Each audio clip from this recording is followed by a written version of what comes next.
మిత్రులారా, ఢిల్లీలోని తిహార్ జైల్లో సజ్జన్ కుమార్ అనే 80లలో ఉన్న వృద్ధుడు గురువారం నాడు మరణించాడు.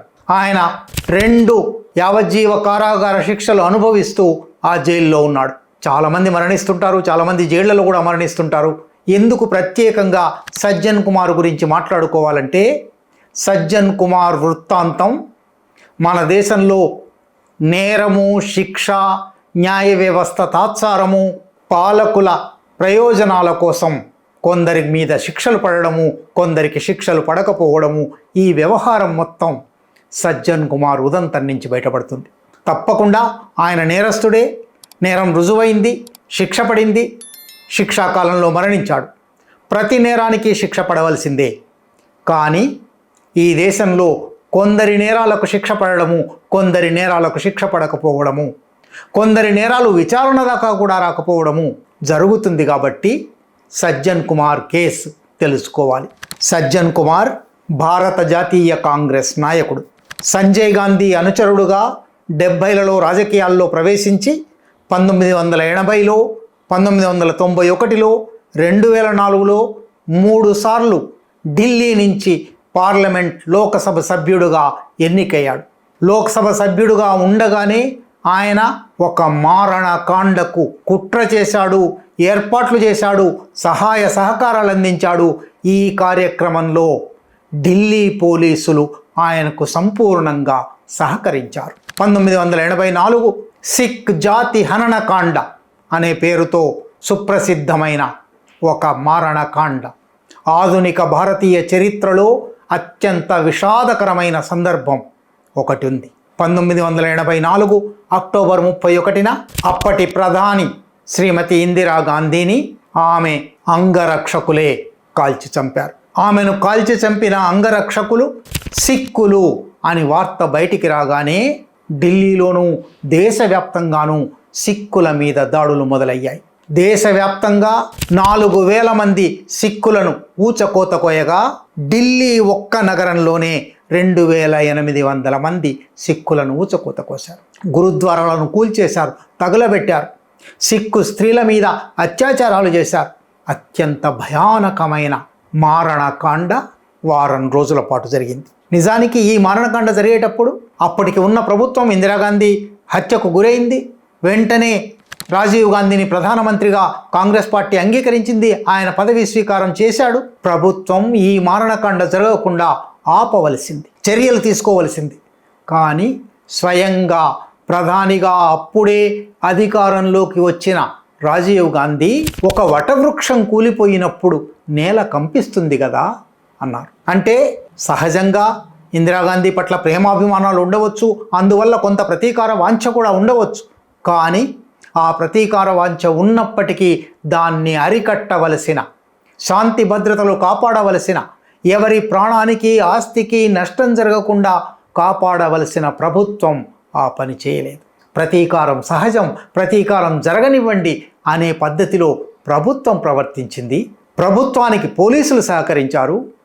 స్వయంగా అప్పటికి మంత్రిగా ఉన్న హెచ్కేఎల్ భగత్, అప్పటికి పార్లమెంటు సభ్యుడుగా ఉన్న సజ్జన్ కుమార్ ఢిల్లీలో మూకలను వెంట వేసుకొని మూకలను పంపించి హత్యాకాండకు పాల్పడ్డారు. ఈ హత్యాకాండ అక్టోబర్ 31న ప్రారంభమైంది.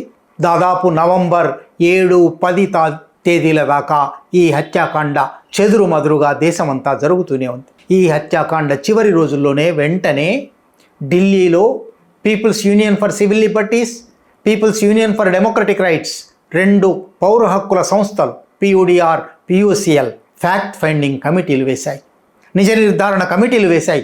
ఢిల్లీ వ్యాప్తంగా సుల్తాన్పురిలో, మంగోల్పురిలో అటువంటి ఘటనలు జరిగిన, మారణకాండలు జరిగిన, దహనకాండలు జరిగిన అనేక ప్రాంతాలకు PUDR, PUCL కార్యకర్తలు, సభ్యులు వెళ్ళి నిజాలు సేకరించారు.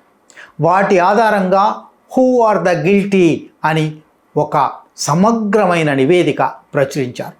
ఆ నివేదికలో వేలాది మంది ప్రత్యక్ష సాక్షుల కథనాలు, పోలీసుల కథనాలు, ఆ మారణకాండలో చనిపోయిన వారి కుటుంబ సభ్యుల సాక్ష్యాలు సకలం సేకరించి ఎవరు గిల్టీ, అసలు వాళ్ళ శీర్షికే హూ ఆర్ ద గిల్టీ, ఎవరు నేరస్తులు, ఒక్క ఢిల్లీలోనే 2800 మంది చనిపోతే నేరస్తులు ఎవరు అని వాళ్ళు సమగ్రమైన నివేదిక ఇచ్చారు.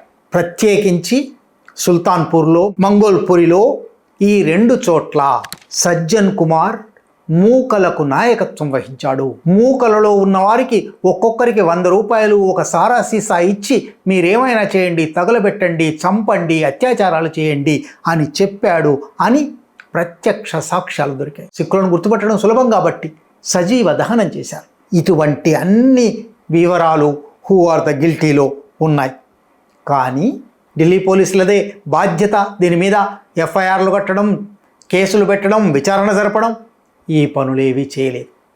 ఢిల్లీ పోలీసులు ఉద్దేశపూర్వకంగా ప్రత్యక్ష సాక్షుల కథనాలలో నుంచి, ఫిర్యాదులలో నుంచి కాంగ్రెస్ నాయకుల పేర్లు తొలగించారు.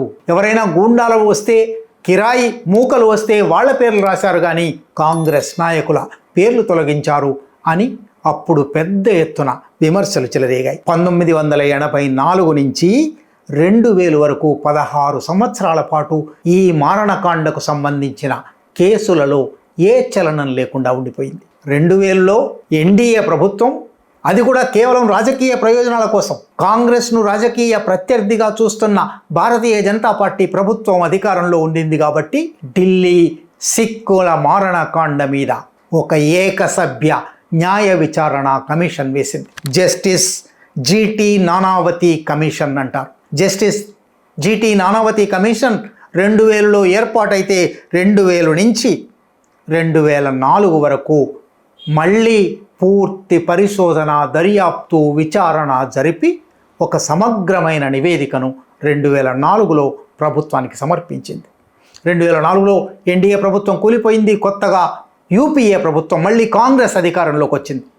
అయినప్పటికీ జస్టిస్ నానావతి కమిషన్ రిపోర్టును 2005 ఆగస్టులో పార్లమెంట్లో టేబుల్ చేశారు, పార్లమెంటు ముందు సమర్పించారు. 2005 ఆగస్టు 11న రాజ్యసభలో అప్పటి ప్రధానమంత్రి డాక్టర్ మన్మోహన్ సింగ్ 1984లో సిక్కుల పట్ల జరిగిన అత్యాచారాలకు, మారణకాండకు నేను క్షమాపణ చెప్తున్నాను, సిక్కు సమాజానికి మాత్రమే కాదు మొత్తంగా దేశానికి క్షమాపణ చెప్తున్నాను, సిగ్గుతో తల వంచుకుంటున్నాను అని ప్రకటించారు. ప్రకటించిన తర్వాత క్రమంగా జస్టిస్ నానావతి కమిషన్ రిపోర్ట్లో ఉన్న ఒక్కొక్క నేరం మీద ఇక ఢిల్లీ పోలీసులను నమ్మడానికి వీల్లేదు అని సిబిఐ విచారణ ప్రారంభించింది. సెంట్రల్ బ్యూరో ఆఫ్ ఇన్వెస్టిగేషన్ వీటిలో ఏ కేసులు పెట్టగలము, వీటిలో వేటి మీద విచారణలు జరపగలము అని ప్రారంభించి 2010 నాటికి సజ్జన్ కుమార్ మీద సిబిఐ కేసు ప్రారంభమైంది. 1984లో జరిగిన హత్యాకాండ 2010 26 సంవత్సరాల తర్వాత విచారణ ప్రారంభమైంది. సజ్జన్ కుమార్ మీద హత్య, దోపిడీ, ఆస్తి విధ్వంసం, విభిన్న మత సమూహాల మధ్య శత్రుత్వం సృష్టించడం, నేరపూరితమైన కుట్ర, ఇటువంటి అనేక నేరాలు పెట్టారు. విచారణ జరిగింది. 2013 ఏప్రిల్లో ఢిల్లీలో కాకర్డూమా ప్రత్యేక కోర్టు అనేది ఉంది. కాకర్డూమా జిల్లా కోర్టు, అది సిబిఐ ప్రత్యేక కోర్టు.